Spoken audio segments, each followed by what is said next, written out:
వీళ్ళేదో గత ప్రభుత్వం చేసినటువంటి అరాచకాలు అవినీతి అన్యాయాలని బయటపెట్టి గత ప్రభుత్వ నాయకుల్ని అధికారులని చర్యలు తీసుకుంటారేమో అని చెప్పి ప్రజలంతా 1000 కళ్ళతో ఎదురు చూస్తుంటే కేవలం ఏ రకంగా సెటిల్మెంట్ చేసుకోవాలా, ఏ రకంగా ముందుకు పోవాలా,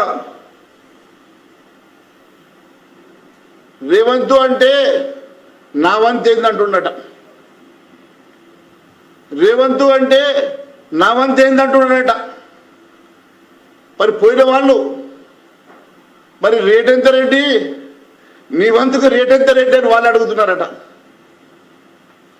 ఈ రేట్ ఎంత రెడ్డిది రేటు మరి ఎవరు ఫిక్స్ చేస్తున్నారో తెలియదు. కానీ ఎక్కడ పడితే అక్కడ ఈ రాష్ట్రంలో సెటిల్మెంట్లు జరుగుతున్నాయి.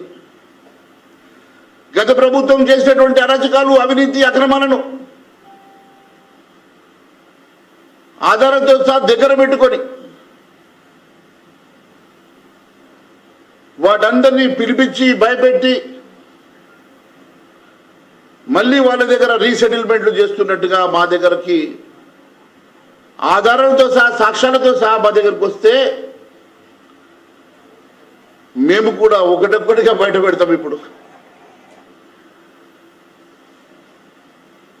మీకు తెలుసు, మొన్ననే నేను ఆర్ ట్యాక్స్ గురించి బి ట్యాక్స్ గురించి ఈ రాష్ట్రంలో జరుగుతున్న అవినీతి గురించి చెప్పాను. గతంలో కొంతమంది మిత్రులు అడిగారు. నేను ఖచ్చితంగా ఆధారం లేకుండా మాట్లాడను, ఆధారంతోనే మాట్లాడతానని చెప్పిన. సమయం వచ్చినప్పుడు ఒకటొకటిగా బయట పెడతామని చెప్పిన. ఈరోజు ఖచ్చితంగా ఒక ఆధారం బయట పెట్టడానికి వచ్చిన.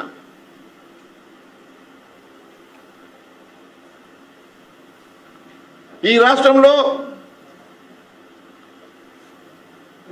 జరిగినటువంటి కుంభకోణాలని, ఈ రాష్ట్రంలో జరిగిన అవినీతిని ఎప్పటికప్పుడు ఎంక్వైరీ చేసి పబ్లిక్ డొమైన్లో పెట్టడము, చర్యలు తీసుకోవడము, గతంలో నువ్వు ఇచ్చిన వాగ్దానాల ప్రకారం వారిని అరెస్టు చేసి చర్యలు తీసుకోవడము అవుతుంది అనుకుంటే మీరు చేస్తున్న ఆర్ ట్యాక్స్ విధానంలో ఒక విధానం నేను బయట పెడతా. మరి రేవంత్ రెడ్డి గారు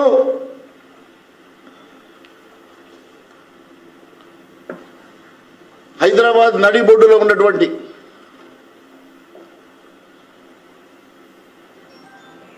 పదిహేను ఎకరాల భూమి గత ప్రభుత్వం అప్పటి ఎంపీ పార్థసారథి రెడ్డికి హెట్రో డ్రగ్స్ సంస్థకు సంబంధించినటువంటి కంపెనీకి ఇస్తే దాని మీద గత ప్రభుత్వం 571 జీవోని 14/9/2012లో జీవో ఇష్యూ చేస్తే దాని మీద గతంలో హైకోర్టుకు వెళ్ళడం జరిగిన సంగతి మీకు తెలుసు. దాని తర్వాత దాన్ని రివైజ్ చేసి 218 జీవో 1/12/2015 రోజు గత ప్రభుత్వం తీసుకొని దాన్ని మళ్ళీ కోర్టులో అప్పట్లో అక్షింతలు పడితే ఆ లీజుని రివైవ్ చేసి నెలకు 1,42,000 నుంచి 2 లక్షలకు ఎకరాన సంవత్సరానికి లీజుని పెంచుకుంటూ మళ్ళొక జీవో 99 తీసిన సంగతి మీకు తెలుసు.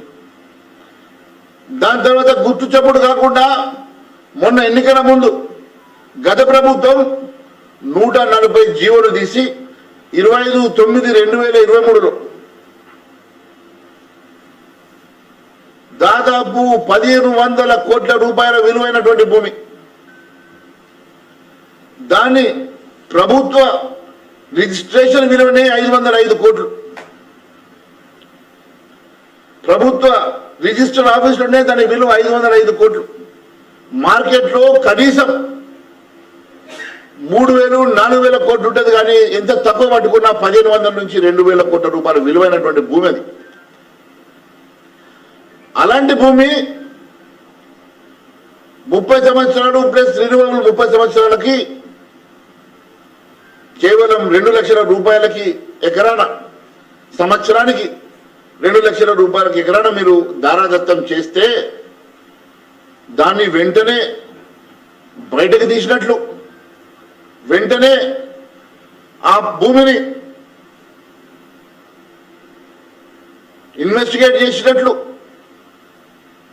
చేసి జీవో 12 విడుదల చేసి జీవో 12 ప్రకారం ఆ లీజును రద్దు చేసి అక్కడ ప్రభుత్వ భూమిగా దాన్ని ప్రకటించినటువంటి సంగతి నేను తెలియజేస్తా ఉన్నాను. ప్రభుత్వ భూమిగా చేయడమే కాకుండా అక్కడ బోర్డు పెట్టి జీవో నంబర్ 12 ప్రకారం ఇది ప్రభుత్వ భూమిగా అనౌన్స్ చేసి అక్కడ బోర్డు పెట్టి ప్రభుత్వం స్వాధీనం చేసుకున్న సంగతి నేను మీకు తెలియజేస్తా ఉన్నాను.